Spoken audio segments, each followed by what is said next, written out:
Allez, faut qu'on parle.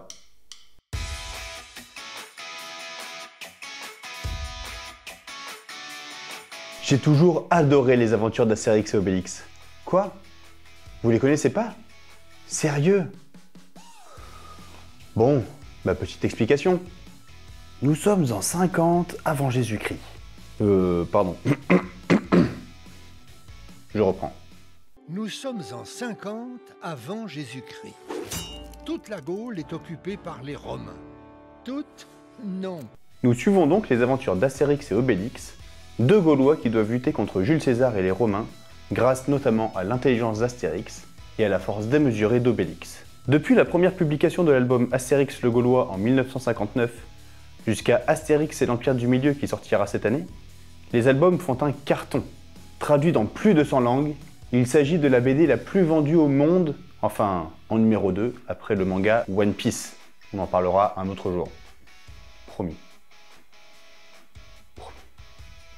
Uderzo et Goscinny, dessinateurs et scénaristes, offrent un savant mélange d'aventures, d'humour, de caricatures, de références historiques. Bref, les aventures d'Astérix, c'est un véritable monument littéraire, un chef-d'œuvre, une merveille, et tous les mots en rapport avec la magnificence. Dans la plupart des albums, nos deux héros se sortent du piège tendu par les Romains à l'aide de la potion magique, une sorte de soupe spéciale préparée par le druide Panoramix. Ce breuvage donne notamment une force surhumaine. Mais qu'y a-t-il dans la potion magique? C'est un secret. Enfin, pas vraiment. Parce qu'au fil des albums, on en apprend de plus en plus sur la composition de cette potion magique. Du gui, des carottes, du homard, des fraises, du sel, du trèfle à 4 feuilles, du poisson raisonnablement frais, de l'huile de roche, du jus de betterave, du miel, de l'hydromel, de la racine de ginseng, de la mousse de chêne, des feuilles de guerre, des feuilles de vigne, de la racine du riz, du thym. Et je dois probablement en oublier. Bref, que des ingrédients naturels et totalement comestibles. Enfin, pas tous. Quand on regarde de plus près cette liste d'ingrédients, on se rend compte qu'il y a notamment du guet. Du guet? Du gui. Oh! Du gui.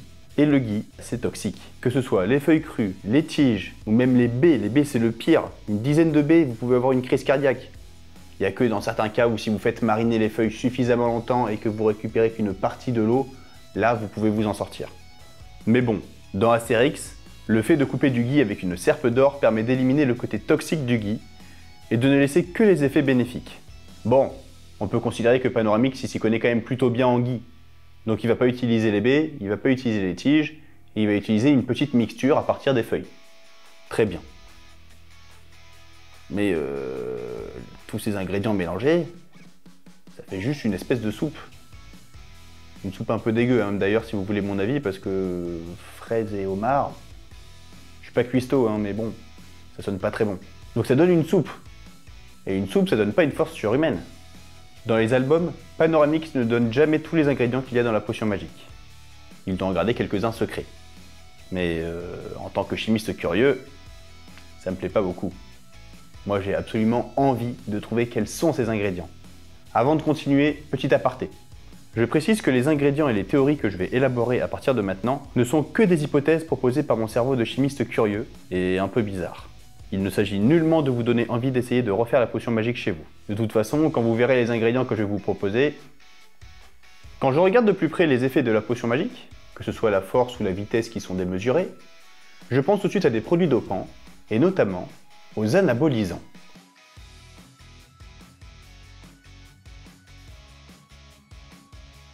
Les anabolisants, c'est grosso modo des hormones qui vont permettre aux muscles d'absorber beaucoup plus vite les protéines.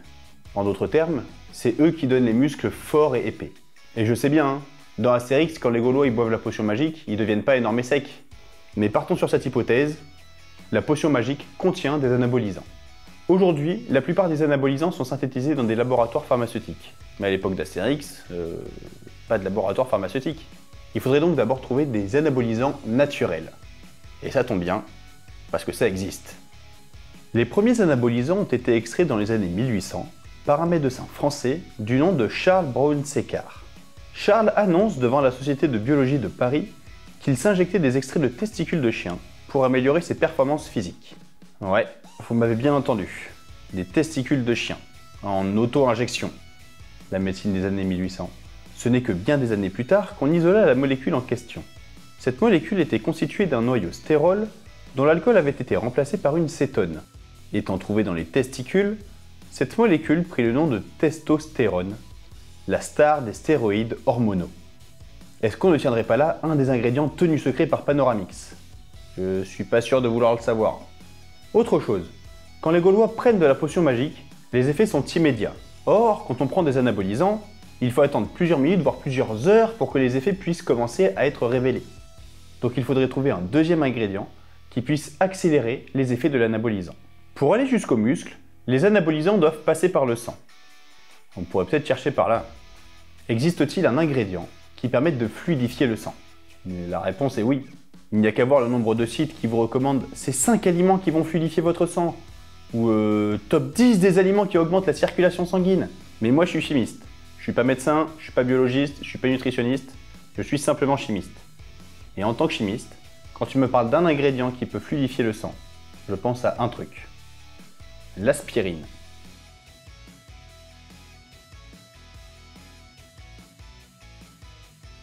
L'aspirine est un médicament qui peut être pris pour limiter les maux de tête, mais qui est surtout très connu pour son pouvoir fluidifiant de sang. Mais bon, comment se procurer de l'aspirine à l'époque d'Astérix? Eh ben c'est très simple, il suffit de demander au druide Pharmacix. Désolé, j'étais obligé de la faire. Sans rire, le nom de la molécule qui est dans l'aspirine n'est pas inconnu. C'est de l'acide acétylsalicylique. L'acide acétylsalicylique peut être trouvé dans de très nombreuses plantes, et notamment dans le saule. Saule dont le nom scientifique est Salix alba, d'où est issu le nom salicylique. Et nous voilà avec un ingrédient de plus, l'écorce de saule. Mais là encore, c'est pas avec de l'écorce et des testicules de chien qu'on va pouvoir soulever des menhirs. Pour ça, il faut autre chose. Quelque chose qui puisse encore plus booster tous ces ingrédients. Je ne vois qu'un seul ingrédient. Cet ingrédient, c'est... Oui? Non, non, non, non!